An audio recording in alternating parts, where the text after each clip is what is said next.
inherited a museum that's 150 years old, hasn't changed in 100 years, and any work we've done in recent times is very much to enhance that rather than to change it. Local Dubliners give names to a lot of things, and they've called our museum the Dead Zoo, because basically you can see all of the animals but none of them are moving. What a lot of people who know this museum like about it is the fact that it hasn't changed since before they were born, and here we are in a time warp, but one that has a great attraction in terms of nostalgia and history. One of the features of this museum that's quite distinctive is it's very cluttered. All of the animals are packed into display cases very closely together.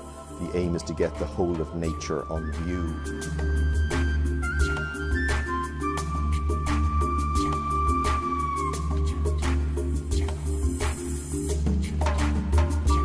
When you walk into the museum on the ground floor, the first thing that's going to strike you is that there are 3 large skeletons of a giant deer that's known internationally as Irish elk or giant deer, or the scientific name Megaloceros.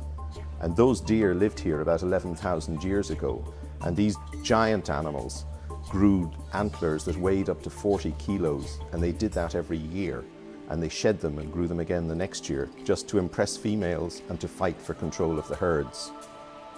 Most of the animals here are wild animals that would have lived in the wild. Some came from zoos, but one domestic animal is the Irish wolfhound, and many visitors are startled to see that there ever were dogs of that scale in Ireland, and even more surprised to find out that they are still around today. Our larger pieces of taxidermy are made with traditional techniques, and that involves oiling the skin, which gives them a dark colour.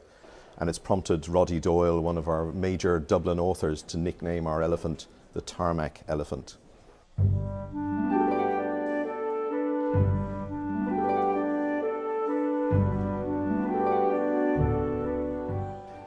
The polar bear on exhibition in this museum is actually older than the building. It was shot in the early 1850s and the building wasn't erected until 1857.